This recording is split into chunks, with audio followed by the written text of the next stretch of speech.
अस्सलाम वालेकुम। आज हमारा बच्चे लेक्चर है स्पीड ऑफ आर्टिफिशियल सैटेलाइट।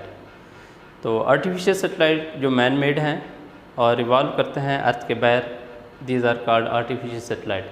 ये किस स्पीड से रिवॉल्व करते हैं? इन सैटेलाइट को एक मिनिमम स्पीड चाहिए होती है ताकि ये रिवॉल्व कर सकें। अगर ये स्पीड कम या ज़्यादा की जाए तो ये अपने ऑर्बिट से बाहर निकल सकता है और सारा सिस्टम तबाह कर सकता है। इसीलिए हम इसकी एक ख़ास स्पीड फाइंड करते हैं और आज का जो हमारा लेक्चर है ये हम ऐसे सैटेलाइट की स्पीड फाइंड करेंगे जो वेरी नियर टू क्लोज है अर्थ के। तो हम देखेंगे अगर ये satellite near to earth revolve करना स्टार्ट करें तो इसकी स्पीड कितनी होगी। उससे पहले हम ये देखते हैं कि सैटेलाइट को कौन रिवॉल्व कराता है अर्थ के बाहर। किसी भी सैटेलाइट को अर्थ के बाहर रिवॉल्व करने के लिए सेंटीपिटल फोर्स की ज़रूरत होती है। आपने पिछले एक चैप्टर में पढ़ चुके हैं कि सेंटीपिटल फोर्स क्या होती है। ये एक ऐसी फोर्स है जो किसी भी ऑब्जेक्ट को सर्कल में रिवॉल्व करवाती है।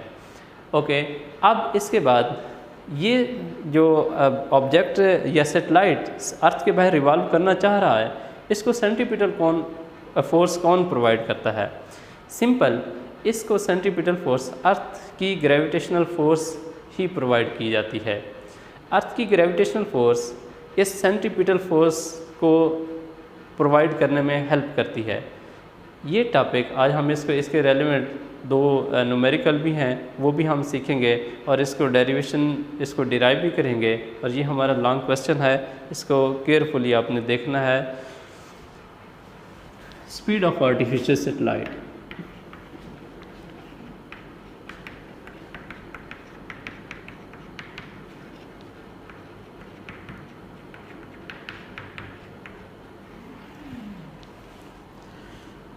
Artificial satellite need centripetal force.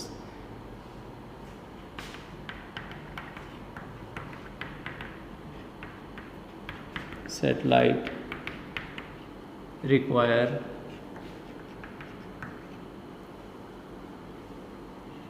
centripetal force.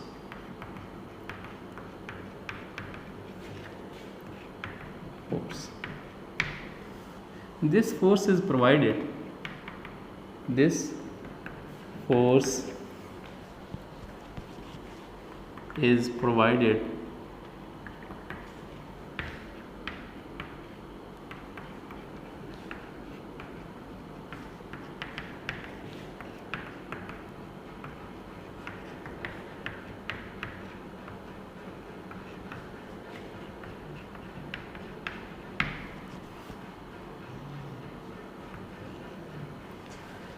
अब इस सैटेलाइट को रिवॉल्व करने के लिए एक सेंटीपिटल फोर्स की ज़रूरत है और ये सेंटीपिटल फोर्स अर्थ की ग्रेविटेशनल फोर्स प्रोवाइड करती है।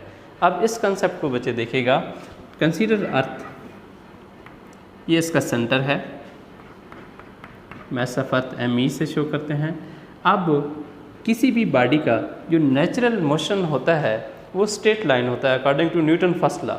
अब अगर यहाँ पे बॉडी आपने थ्रो की है विद वेलोसिटी v से, तो ये बॉडी इस डायरेक्शन में जाना चाहेगी। लेकिन जब बॉडी रिवॉल्व कर रही होती है उस पर एक वर्टिकल फोर्स एक्ट करती है। ये बच्चे केयरफुली ये सुनिएगा कि वर्टिकल फोर्स वो कौन सी होती है। यही इस केस में जब बॉडी अर्थ के बाहर रिवॉल्व करती है, ये इसका सेंटर है अर्थ का, इसके बाहर जब बॉडी रिवॉल्व करती है वो कैसे करती है। अब अगर बॉडी यहाँ पे लॉन्च की जाए, यहाँ पे इसको थ्रो किया जाए तो इस पर वर्टिकल फोर्स एक्ट करती है ऐसे, ये 90 डिग्री है। ये फोर्स वो ग्रेविटेशनल फोर्स है, ये बॉडी पे जो अप्लाई होती है, इसी वजह से इसकी जो मोशन है ये बेंड कर देती है। आप पिछले चैप्टर में पढ़ चुके हैं कि जो फोर्स है वो 3 काम कर सकती है। अगर बॉडी स्टॉप है, रेस्ट पे है, उसको मोशन में ला सकती है, और अगर बॉडी मोशन में है उसको रेस्ट पे ला सकती है। थर्ड काम क्या कर सकती है, ये बॉडी की डायरेक्शन को चेंज कर सकती है। और यही केस यहाँ पे है कि body naturally motion straight line में कंटिन्यू रखना चाहती है, लेकिन अर्थ उस पर एक फोर्स अप्लाई करती है जिसे ग्रेविटेशनल फोर्स कहते हैं, और वो वर्टिकली एक्ट करती है, इसको बेंड कर देगी। यहाँ पे ये बॉडी अपना मोशन चेंज कर लेती है ऐसे, यहाँ पे फिर एक वर्टिकल मोशन लगेगी, फोर्स लगेगी, जिससे बॉडी अगेन बेंड हो जाती है, फिर एक वर्टिकल फोर्स ऐसे लगती है, then body again direction change करती है, फिर एक वर्टिकल फोर्स एक्ट करती है, सो ऑन, और इस तरह बॉडी रिवॉल्व करना स्टार्ट कर देती है अर्थ के बाहर। इसको एक सिंपल तरीके से ऐसे भी समझा जा सकता है कि ये बॉडी है, इस पे वर्टिकल फोर्स ऐसे एक्ट करेगी, यूँ इसको बेंड कर देगी, यहाँ पे फिर वही वर्टिकल फोर्स लगेगी, और मैं इसको इधर से शो कर रहा हूँ, अर्थ ने यहाँ से ऐसे वर्टिकल फोर्स लगानी है सेंटर टुवर्ड सेंटर। अर्थ किसी भी बॉडी को अपने सेंटर की तरफ अट्रैक्ट करती है, और अर्थ ग्रेविटेशनल फोर्स सिर्फ अट्रैक्टिव फोर्स है, तो बॉडी को हर वक्त बॉडी पे अर्थ जो फोर्स लगा रही है वो वर्टिकल फोर्स लगा रही है। तो यही gravitational force centripetal force provide करती है, और हमें पता है सेंट्रीपिटल फोर्स ही बॉडी को रिवॉल्व करवाती है किसी सर्कल में। ये है इसका कॉन्सेप्ट कि बॉडी रिवॉल्व कैसे करेगी। अब ये सेंट्रीपिटल फोर्स अर्थ ग्रेविटेशनल फोर्स की वजह से होती है। अब अर्थ ग्रेविटेशनल फोर्स उस बॉडी के वेट के इक्वल होती है। अर्थ ग्रेविटेशनल फोर्स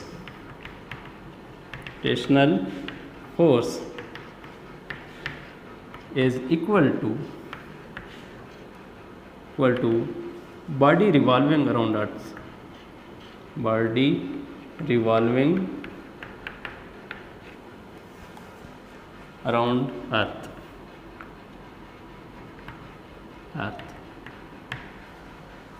अब हम इसकी प्रॉपर डेरिवेशन स्टार्ट करते हैं। उसमें सबसे पहले हम देखेंगे एक्सप्लेनेशन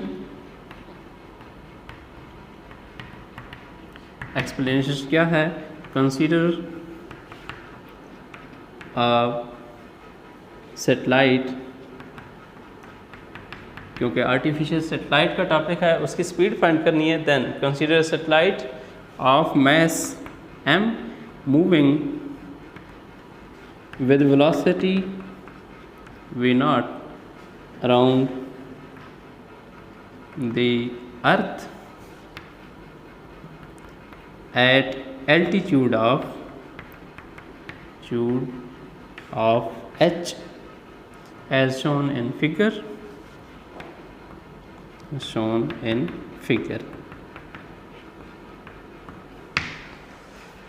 अब इसकी फिगर बनाते हैं।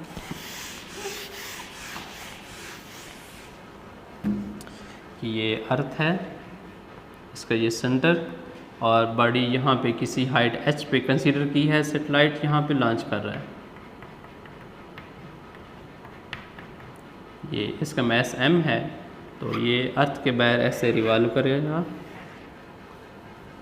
वे स्पीड v0, और यहाँ से यहाँ तक ये डिस्टेंस जो है ये h है, और अर्थ के सेंटर से जो डिस्टेंस होता है वो उसके रेडियस के इक्वल होता है।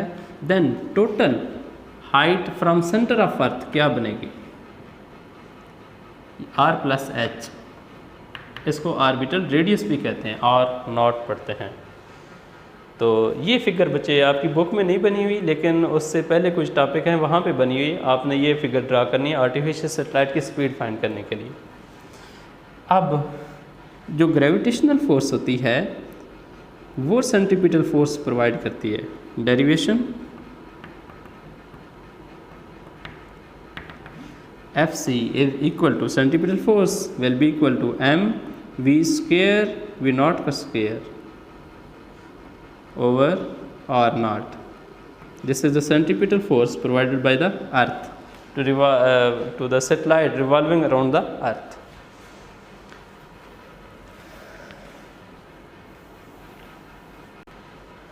अब this centripetal force is provided are equal to gravitational force of the earth.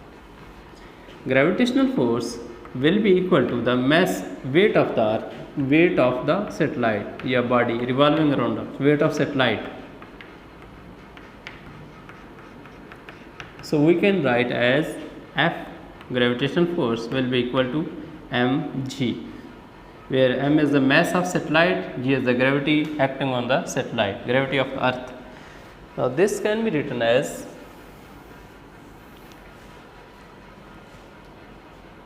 Fc will be equal to mg. Fc m v naught का square, v naught square divided by r naught equal to mg. Cancelling mass, then question become v naught square over r naught equal to g. Now v naught square will be equal to r naught g. Now v naught will be equal square, taking square root on both sides, g with this factor. This will be the velocity of the satellite revolving at the height of h around the earth in particular orbit. V naught will be equal to, what is the value of r naught? R plus h. Then putting this value in this equation, r naught r plus h into g. अगर ये किसी height पे जाके उसकी velocity find करनी है satellite की above the surface of अर्थ, तो हम ये पढ़ चुके हैं जैसे अर्थ सरफेस से ऊपर कोई ऑब्जेक्ट जाता है तो वैल्यू ऑफ ग्रेविटी जो है जी वो डिक्रीज़ होती है। हम सपोज करते हैं कि ये at the height of H height पे जो जी डिक्रीज़ हो जाएगी उसकी वैल्यू कोई जी एच रह जाती है। देन हम एट हाइट ऑफ एच जो जी की वैल्यू रहेगी वो जी एच लिखी जाएगी। ये फार्मूला बन जाएगा। This is first equation, this is second equation. ये था टॉपिक के speed of artificial satellite at height of h कितनी होती है।